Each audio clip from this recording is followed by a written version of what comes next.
I decided to change things up a little bit with my 2008 Honda Shadow Aero 750 chopper bobber thingy. Because if you guys remember, this thing had 12-inch apes on it. Now it does not. And it's not because the apes weren't working for me, okay? They look really good on this bike. And I've been riding around with ape hangers for 3 years. So I wanted to do something different. And actually, this whole thing came about is because somebody said, hey man, the bike looks really cool. Have you thought about drag bars, maybe? And I said, I don't have drag bars currently, and I certainly don't want to buy another set just to see if I like them or not. Then I remembered I had these 2-inch rise guys hanging out at the house. So yeah, it's definitely different. I'm going to give you guys my thoughts, my impressions, and let's just take this thing for a ride. If nothing else, this view takes getting used to, because I'm used to being like way up here, all kind of laid back and relaxed, and with these I'm kind of leaned forward a little bit. I feel better in the bobber seat, actually. I feel like I'm sitting in it properly, whereas with the apes, felt kind of like I was sitting on the back of the seat a little bit. Turning is different, and I think that's definitely in part to the height of the bars, but also the width. These are I think these are either 28 or 30 inches wide, whereas the apes were 34. Heck, I think the factory beach bars on these things are 34. The angles are different too, so I feel sportier. Because even though I had the apes tilted forward, this just, my whole back posture is different. It feels weird. It feels very weird. And I'm hoping I'm getting better at it, because honestly, when I first pulled this out of the driveway, I mean, this whole front end just is, in a way, it's more responsive. In a way, it's not. It feels like I'm leaning more than I did with the apes. I think that's a leverage thing. When it comes to slow speed parking lot stuff, this is definitely a different animal. And having these low profile mirrors, not be, way in the air, they're definitely a lot more useful. I'm really tempted if I keep these bars. I'm not 100% sure yet. I don't know. I'm going to leave them on here for a while and see how they do. But if I keep them, and I might just do this anyway, get some decent bar ends. Maybe some of those that come up and then the mirror's still in the same spot. I've had round ones before that just stick on the ends. I'm also due for an inspection this month, so I might go ahead and I might wait on that. And actually, the place I go to, I don't even think they care as long as there's mirror. As long as you have a mirror, I don't think it's a big deal. But the two biggest things I noticed is, and they're kind of tied together, they're kind of related. One is wind fatigue. I'm not feeling it on my chest as much, I guess. Maybe it's because I'm leaned forward a little bit, and maybe just my arms aren't up, so I'm not catching as much of it.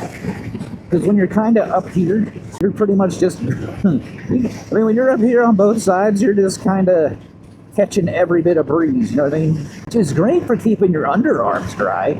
Make sure you ain't stinky when you get to where you're going.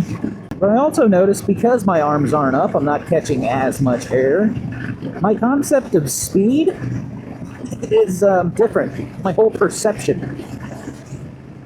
It's I was cruising earlier, and I was like, man, why is this bike buzzing so much? Man, these bars stink.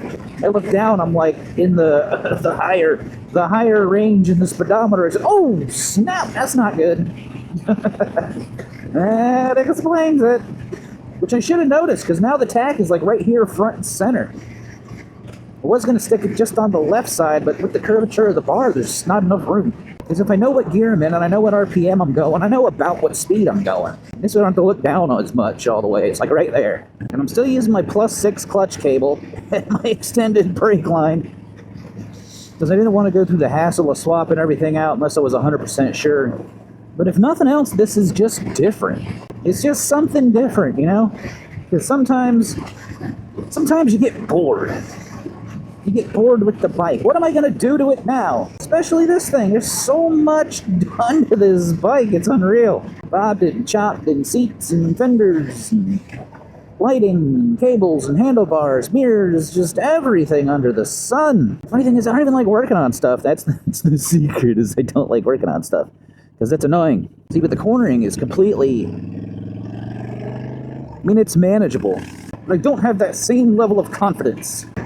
The real thing I'm curious about is before, I'm good for 2 hours on the bobber here, and then I'm done. Part of that's because the blue collar bobber Springer seat, which is an excellent seat, bolt straight on. Yeah, a little pricey, but you know what? It's going to work. You don't have to fab the stuff up to make it work. It's better than buying some cheaper seat than having to rig up a bunch of stuff. The seat pan bolts right on. And the other part is probably these hard struts. One of the other neat things, though, I really like is if I turn my head, Usually, because I'd have apes, you guys wouldn't be able to see anything but my arm. But now it's like, hey, look at that. Oh, hey, look at that. Hey, a bird. There's a tree.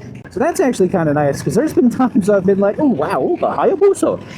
And all you get is my arm. And that's the only thing in view is my arm. I'm like, well, all right, never mind. One thing I'm concerned about, though, and it wouldn't be the first time I did this, is I make one modification and then I go down a rabbit hole again. Because if I keep these bars, honestly, I don't know if I want to keep the floorboards. It doesn't really fit the vibe anymore, you know? And I could probably get by with pegs. We already talked about changing the mirrors out. I do like the Kuriak Mini Riot floorboards. It's just, if I'm not moving in the seat as much, I'm not moving my legs as much.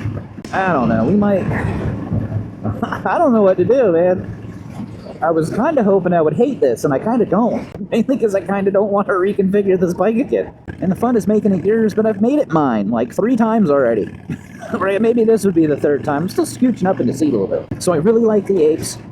I don't hate these slow bars. I'm kind of digging them a little bit, the more I'm kind of riding. I'm curious what you guys think, because I know the ape hangers on the Lucky Aces channel are iconic, all but like the first 1, maybe 2 videos. Actually, I think the 2nd video I ever did was about these ape hangers, and it was not a good video, so I'm not going to link you to that one. But if you want to know how to swap out handlebars on your 2008 Honda Shadow Aero 750, and probably most other Japanese motorcycles, you can check out that video right here. As always, y'all be good. See you.